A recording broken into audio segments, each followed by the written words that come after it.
গেল ঈদুল আজহায় দেশের প্রেক্ষাগৃহে বেশ কিছু সিনেমা মুক্তি পেয়েছে। 2 সপ্তাহ পেরোনোর পরও যে ছবিগুলো নিয়ে এখনও দর্শকের আগ্রহ দেখা যাচ্ছে তার মধ্যে অন্যতম শাকিব খান অভিনীত তাণ্ডব সিনেমা।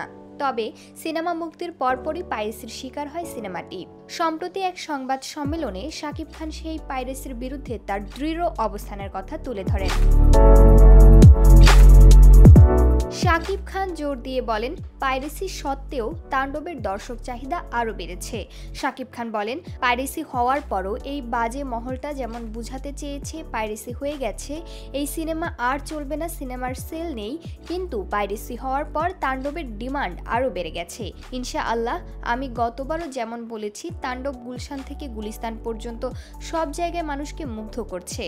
তাণ্ডব দেশ বিদেশ যেখানেই যাচ্ছে সেখানেই মানুষের মনে তাণ্ডব লাগিয়ে যাচ্ছে।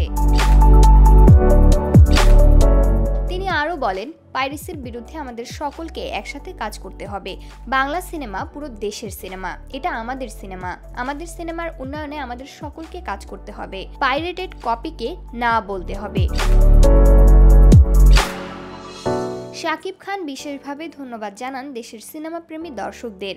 তিনি অভিযোগ করেন, একটি কুচক্রী মহল সবসময় বাংলাদেশের সিনেমাকে ধ্বংস করতে চায়।